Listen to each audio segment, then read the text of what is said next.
Sir ನಮಸ್ತೆ. ನೋಡಿ ರೈತರೇ, ನಾನು ಸುಮಾರು ಹಲವಾರು ಬಾರಿ ಕಬ್ಬನ್ನು ಬೆಳೆದಿದ್ದೀನಿ.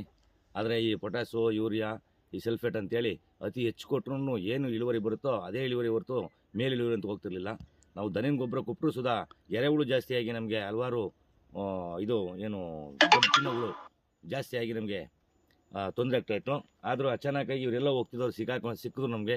ನೀವು ಈ ರೀತಿ ಮಾಡಿ ಸರ್. ಯಾರು ಸರ್ ಕೊಟ್ಟಿದ್ದು ನಿಮಗೆ? ಶಿವಕುಮಾರ್ ಅಂತ ಮೈಸೂರವ್ರು ಬಂದು ಮತ್ತು ಅವರೊಂದು ಕಂಪ್ನಿಯವರು ಇನ್ನೂ ಒಂದು 3 ಜನ ಸೇರಿ ನಮಗೊಂದು ಗೈಡೆನ್ಸ್ ಕೊಟ್ಟರು. ಈ ಕೊಡೋಕ್ಕೂ ಮುಂಚೆನೇ ಎಲ್ಲ ಕೊಡೋ ಗೊಬ್ಬರ ಇದೆ, ಏನು ಬೇಡ ಅನ್ನೋ ರೀತಿಲಿ ಇತ್ತು. ಆದರೂ ಬಲವಂತವಾಗಿ ಅವರು ಇದನ್ನ ಕೊಟ್ಟು ನೋಡಿ ಸರ್, ಇವು ದುಡ್ಡನ್ನೇ ಕೊಡಬೇಡಿ, ನೀವು ಹಾಕಿ ನೋಡಿ, ಆಮೇಲೆ ನೀವು ನಮಗೆ ರಿಸಲ್ಟ್ ಹೇಳ್ತೀರ ಅಂತಂದರು.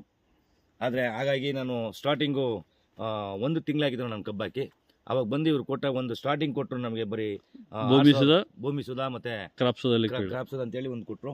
ಆಮೇಲೆ 2 ತಿಂಗಳಾದಮೇಲೆ ಸರ್ ನೀವು ನಿಮ್ಮ ಕೊಡೋಂಥ ಗೊಬ್ಬರನ ಕಡಿಮೆ ಮಾಡಿ ನನ್ನ ಗೊಬ್ಬರನ ಸೇರಿಸ್ಕೊಡಿ ಸರ್ ಅಂತಂದರು. ನಿಮ್ಮ ಗೊಬ್ಬರನ ಪೂರ್ತಿ ಕಡಿಮೆ ಮಾಡಿ ಅಂತ ಹೇಳಿಲ್ಲ ಅವರು. ನಿಮ್ಮ ಗೊಬ್ಬರನ ಸೇರಿಸಿ ನನ್ನ ಗೊಬ್ಬರನ ಕೊಡಿ ಸರ್, ಆಮೇಲೆ ಕಬ್ಬು ರಿಸಲ್ಟ್ ನೋಡಿ ಅಂದರು. ಈಗ ಕಾಣ್ತಿರೋಂಥ ಕಬ್ಬು 4 ತಿಂಗಳು 12 ದಿನ. ಇದಕ್ಕೆ ಎಷ್ಟು? 4 ತಿಂಗಳು 12 ದಿನ ಸರ್. ನೋಡಿ ಸ್ನೇಹಿತರೆ, 4 ತಿಂಗಳು, ಬರೀ 4 ತಿಂಗಳು ಕಬ್ಬು ಎಷ್ಟು ಹೈಟ್ ಬಂದಿದೆ. 4 ತಿಂಗಳು 12 ದಿವಸ ಆಗಿದೆ. ತುಂಬ ಚೆನ್ನಾಗಿ ಬಂದಿದೆ ಸರ್. ನಿಮ್ಗೆ ಏನಿಸಿದೆ? ಇಷ್ಟು ವರ್ಷ ಬೆಳೀತಾರೆ, ಈ ವರ್ಷ ದುಡ್ಡು ಖರ್ಚಾಗಿ ಈಗಿಂತ ಹೆಚ್ಚಾಗಿ ಈ ಕಬ್ಬು ನೋಡ್ತಾ ಇದ್ರೆ ಎಷ್ಟೋ ಮನಸ್ಸಿಗೆ ನೆಮ್ಮದಿಯಾಗಿದೆ. ನಾನು ಒಬ್ಬ ಎಂಪ್ಲಾಯ್ ಆಗಿದ್ದೀನಿ.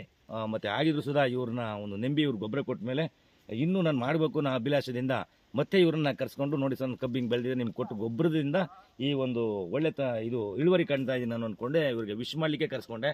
ಸ್ನೇಹಿತರೆ, ನೀವೇನಾದರೂ ಅನುಮಾನ ಇದ್ದರೆ ಬಂದು ಈ ಗೌಡುಂಡಿ ಗ್ರಾಮ, ಉಲ್ಲಳ್ಳಿ ತಾಲೂಕು ಮತ್ತು ನಂಜನಗೂಡು ನಿಯರೆಸ್ಟ್ ಸಿಗುತ್ತೆ ನಿಮಗೆ. ನೀವು ಬಂದು ಬೇಕಾದ್ರೂ ಸ್ವಲ್ಪ ಫಾಲೋ ಮಾಡ್ಬೋದು. ಸುಳ್ಳು ಹೇಳಿ ಏನೋ ಫೋಕಸ್ ಮಾಡಬೇಕಾದ ಅವಶ್ಯಕತೆ ನಮಗಿಲ್ಲ. ನಾನೊಬ್ಬ ರೈತನಾಗಿದ್ದೀನಿ. ಹಾಗಾಗಿ ನೀವು ಈ ರೀತಿ ಕೊಟ್ಟರೆ ಇಳುವರಿ ಬಂದು ರೈತರು ಬದುಕಕ್ಕೆ ಆಸಕ್ತಿ ಇರುತ್ತೆ ಅಂತ ನನ್ನ ಒಂದು ಆಸಕ್ತಿನ ಹೇಳಲಿಕ್ಕೆ ಶಿವಕುಮಾರ್ ಸರ್ ನಿಮ್ಗೆ ಇಷ್ಟಪಡ್ತೀನಿ. ಸರ್ ತೆಂಗು ಕೊಟ್ಟರಿ ಅಲ್ವಾ ನೀವು? ತೆಂಗು ಕೊಟ್ಟಿದ್ದೀನಿ. ಮೊದಲು ತೆಂಗು ಹೇಗಿದೆ ಸರ್ ನಿಮ್ಮ ಪ್ರಕಾರ? ತೆಂಗು ಮೊದಲು ಎಲ್ಲ ನುಸಿ ಹುಳ ಇದ್ದು ಮತ್ತು ಕಾಯೆಲ್ಲ ಉದೋಗ್ತಾ ಇದ್ದು. ಒಂದು ತಾರಲ್ಲಿ 3-4 ಬರ್ತಾ ಇತ್ತು. ಇವತ್ತು ಇವ್ರು ಗೊಬ್ಬರ ಕೊಟ್ಟ ಮೇಲೆ ಒಂದು ತಾರಿಗೆ ಕಮ್ಮಿ ಅಂದ್ರೆ 25ರಿಂದ 26 ಎಳ್ನೀರು ಕಟ್ಕೊಂಡು ಕೂರ್ತಾ ಇದೆ ಮತ್ತು ಸೈಜ್ ಬರ್ತಾ ಇದೆ.